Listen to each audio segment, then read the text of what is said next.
her car was in my driveway, and I asked Craig. Car, just a minute. Yep. Her car was in your driveway. You're beating a dead horse. So the woman was in his bedroom. And when did you have the conversation with him? Was it on that date or a subsequent date? That date as well as after. So on that date, in April, what did you tell him? I told him I wasn't comfortable with him having strange women in my house. We had one bathroom. It wasn't, and it was something that we agreed to on the lease. Just verbally and on the lease. No, you can't agree to it verbally when you have a lease. I have it in text. He admitted it. He acknowledges no women should be in the house. I'd like to. I'd like to see. Thank you. That I'd like to see. Thanks. It was never discussed, Your Honor. Stop. Listen to me. Speak, unless I ask you a question. Okay.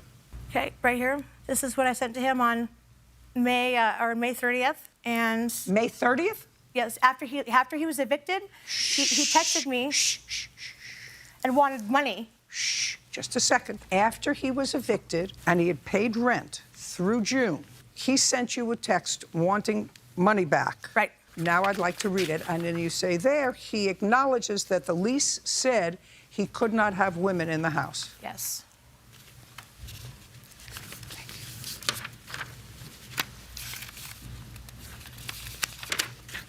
Well, I see what you're writing him. Yeah, but he's right. You can just scroll down to the bottom. You can just see that he acknowledged it. I also have a text here from Craig. That he doesn't admit that that's what the lease says. All he says was nothing that you just talked about in a very long email to him has anything to do with you owing me money. And then you said it absolutely does. You didn't abide by the Brenton agreement and broke your lease when you decided to bring strangers into my home. Luring women from Facebook and Tinder.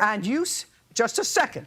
And he says to you, you better look at the lease again. Yep.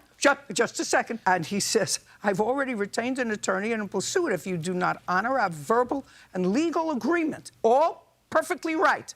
Okay. You have to pay him, Bird, give that back to her. You have to pay him his money.